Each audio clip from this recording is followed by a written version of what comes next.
my beautiful craft mates. Today we are making this altar goblet using a dollar store glass and some etching cream. I love these goblets. I make a bunch of these for my altars. I practice ancestral veneration, so making something and making it as like a receiving or a holding receptacle for my ancestors for whatever it is, I think is really important, especially since I have a lot of very creative ancestors. So, without further ado, we are going to get started. The materials that you're going to need for this project are a glass goblet. You can get these at any store. I got mine from the dollar store.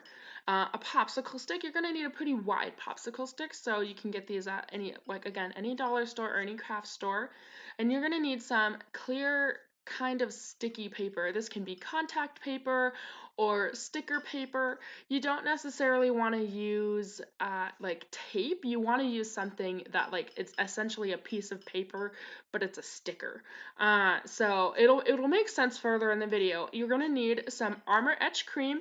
This is kind of a specialty item. You can't get this at a dollar store, but you can get this at any craft store, and it comes in a variety of sizes to fit your price point. You're going to need a permanent marker and a round stencil. That will help you make the shapes that we're making for this goblet. The clear sticky paper that I'm using for this project is this Cricut transfer tape. I do a lot of crafting with my Cricut, so I have a lot of this lying around. And I'm using my cookie cutter to make a full moon for my triple goddess goblet. And that's it. That's just one line, you're set and ready to go. Then I'm going to do my waxing moon or my maiden, and I'm going to do one whole circle, outline that with my pen, and I'm going to scoot my cookie cutter over, and I'm going to draw just kind of one other line just to make a waxing moon shape.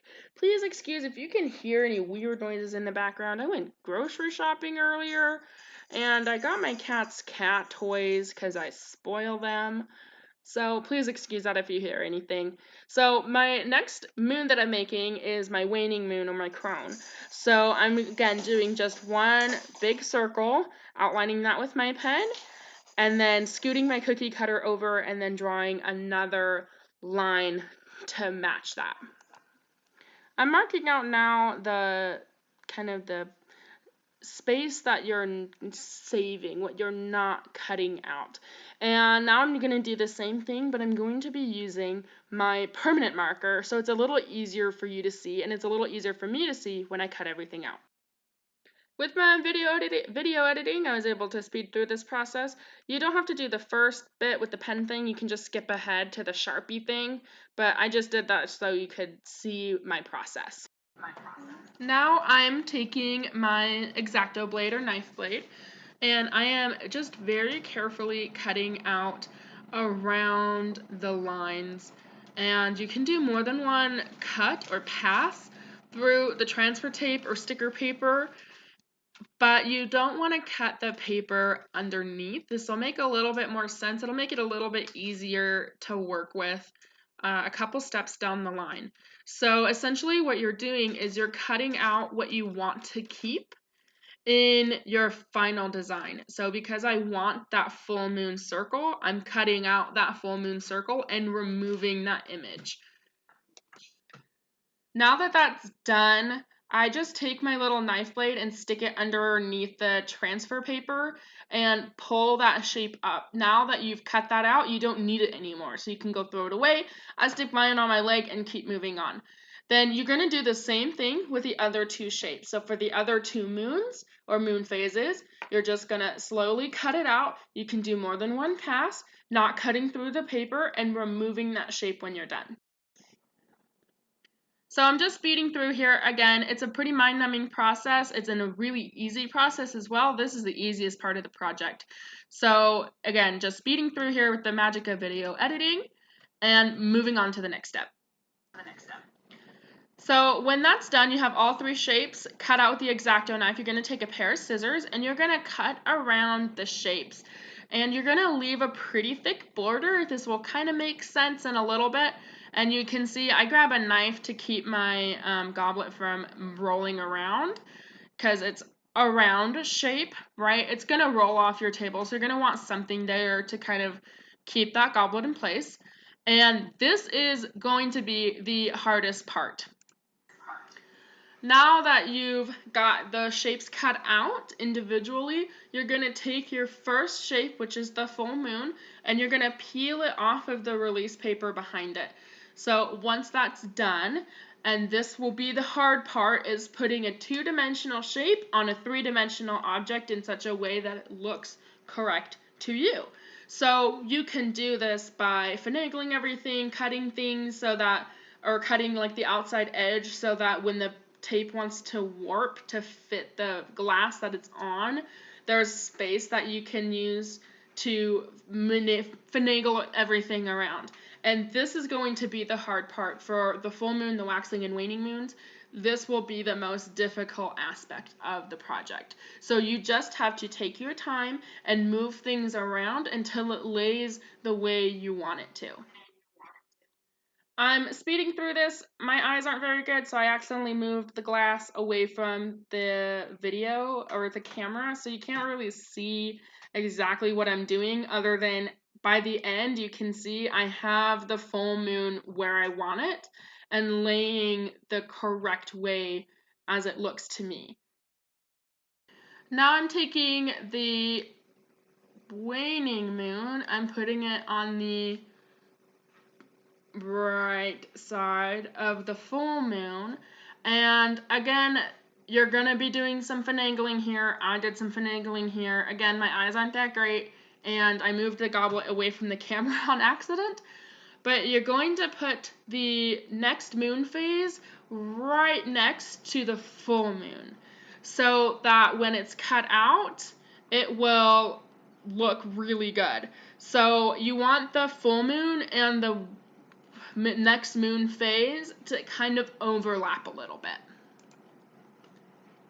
I'm speeding through this footage again just because you can't really see what I'm doing, but I'm just putting the other two moon phases where they're supposed to go overlapping with the full moon.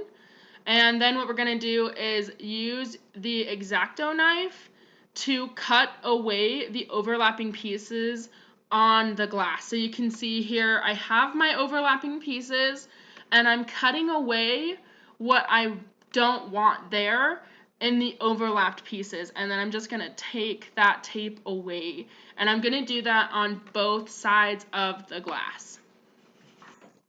I'm speeding through the cutting process. You can, again, finagle this if you want to. You can get really finicky with the edges if there's something you don't like. You can always cut that away and make sure the edges are nice and smooth and clean, and remove those before the next step. If the last step, the placing of the transfer sticker paper on your glass, was the hardest part, this is the most important part. You want to take your popsicle stick and burnish the sticker paper on your goblet. This is so important. You don't want to make sure you have any bubbles in the transfer paper, the sticker paper on the edge or anything. You really want this stuck on the glass as good as it can be with no bubbles around the edge, because of the etching cream will leach underneath the sticker paper and it will create a wavy outline, and that's not what you want. You want really clean lines, you want really clean detail, and because of that, it's so important that you really burnish, push, press, make sure it's nice and smooth, that sticker paper down. Once that's done and you're comfortable, you're going to take your armor edge, and I use a Q-tip. Make sure you shake the bottle beforehand. I'm using my popsicle stick to balance the glass, and you're just going to liberally apply that armor etch to what you want etched. You want to make sure you stay inside the lines. That's why you cut out a pretty thick border around the edge of the shapes when you cut them out, and you do a pretty thick layer, and then you're just going to let this set. So you just paint on the armor etch and you let it set, I don't know, until it's like dry, and it takes around like I want to say 30 or 40 minutes until that's completely dried. Once the armor etch has dried, you're going to take your goblet and you're going to wash it in the sink. Armor etch is an acid, it's very acidic, and what would essentially negate that acidity is water, H2O, because of its basic neutrality. And you don't want to put your fingers on it, you don't want to touch this with your fingers. That's why I use a Q-tip for the application. You're going to use a sponge that doesn't touch any other glasses, or a paper towel or a washcloth or something, and you're going to wash that clean. And when that's done, when the armor etch has dried, you've washed your glass, you've dried it, that's it, you're done.